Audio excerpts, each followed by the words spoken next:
Hello boys and girls, and welcome to Grandma Teresa's Story Time. Today I'll be reading How the Camel Got Its Hump, Tales from Around the World. You know how the camel got its hump? Well, let's start reading and we'll find out. Welcome, I am Sherry Shad, and I know 1,001 tales.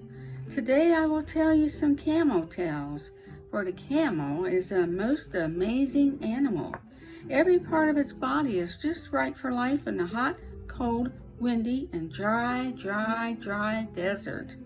But no part of the camel's body is more amazing than its hump. How did the camel get its hump? Listen, and I will tell you.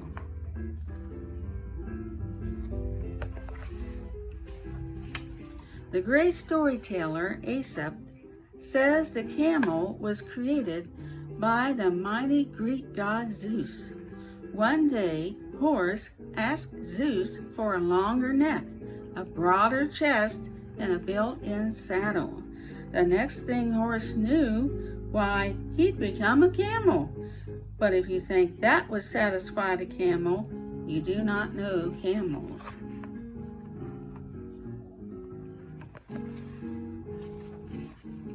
The Chinese tell a tale of camel asking the creator for broad feet for walking on shifting sands, long eyelashes for keeping out wind, and a hump or two for carrying food and water.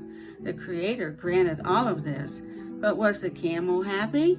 No, because all the other animals laughed at its funny-looking humps.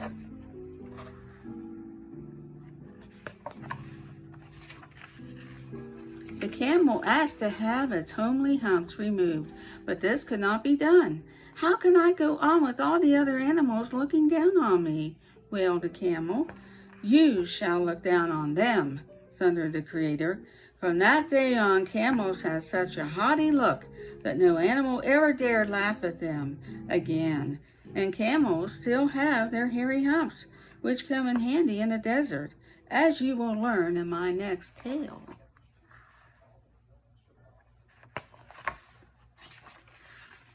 Long ago, there lived a bandit and his hard-working camel.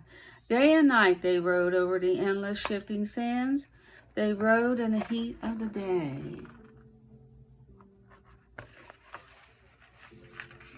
They traveled through the cold of night. They rode into swirling, whirling sandstorms. Camel's feet became flat from walking. Its eyelashes grew long from squinting. Its chest and knees grew furry from resting on the cold ground. Camel became strong from carrying heavy sacks of food, water, and coins. But never once did the bandit share his food or water with poor Camel. So Camel learned to do without, except for what it could find in the dry desert.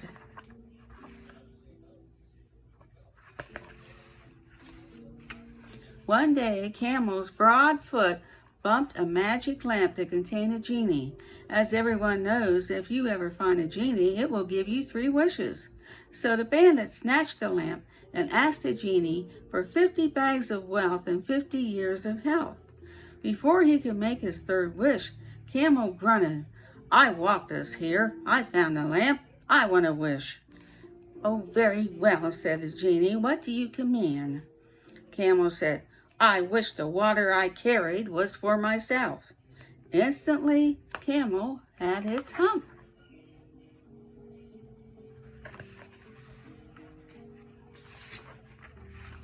And the bandit had his 50 bags of wealth, but he didn't pay taxes on it, so the bandit was sent to jail, where he was always thirsty for 50 years. But a camel is never thirsty, unless it forgets to fill its hump. But what about the most famous camel got its hump story, the one by Rudyard Kipling? That story takes place when the world was so new that there were only a few animals, including the lazy camel. During the first 3 days of the world, the other animals worked very hard.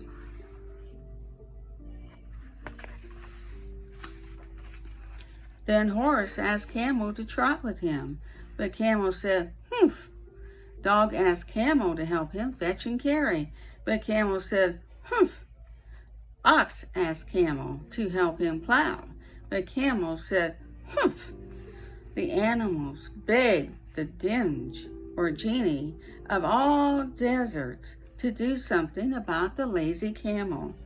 "He won't trot," said Horse. "He won't fetch," said Dog. "He won't plow," said Ox. "He just says, 'Humph.'" "I'll humph him, if you'll kindly wait a minute," said the genie. Alakazam!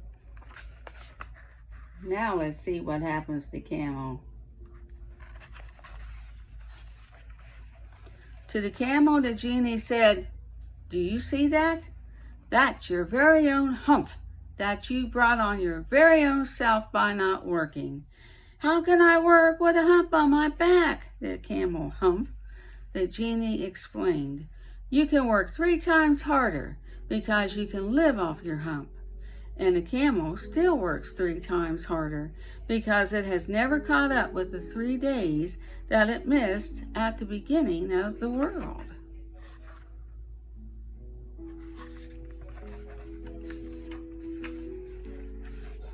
Ships of the desert. A camel's body is perfect for its desert home. Each camel comes with these fantastic features. The amazing hump. A camel's hump is made of fat. This fat can become water inside the camel's body. A well-fed camel's hump is large and firm. A hungry camel's hump shrinks and sags. 1 hump or 2. Arabian camels have 1 hump. Bactrian camels have 2. Ears. Thick hair keeps out blowing sand. The eyes. Long, thick lashes keep out sand. Thin eyelids let in light. A camel can walk through sandstorms with its eyes closed. The nose. Nostrils squeeze shut to keep out sand. The nose can take in moisture from the camel's breath. Knees and chest. Extra thick skin forms padding for resting on hard ground. And the feet. Wide foot pads help the camel walk on shifting sands.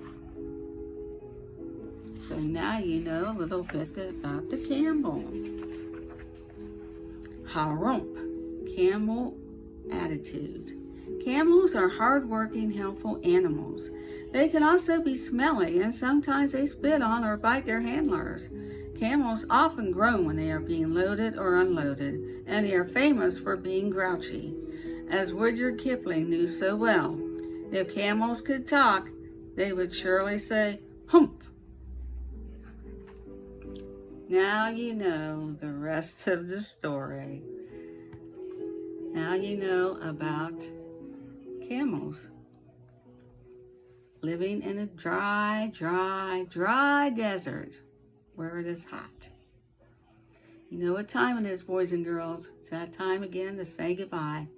But until then, always remember, the more we get together, together, together, the more we get together, the happier we'll be. For your friends are my friends, and my friends are your friends.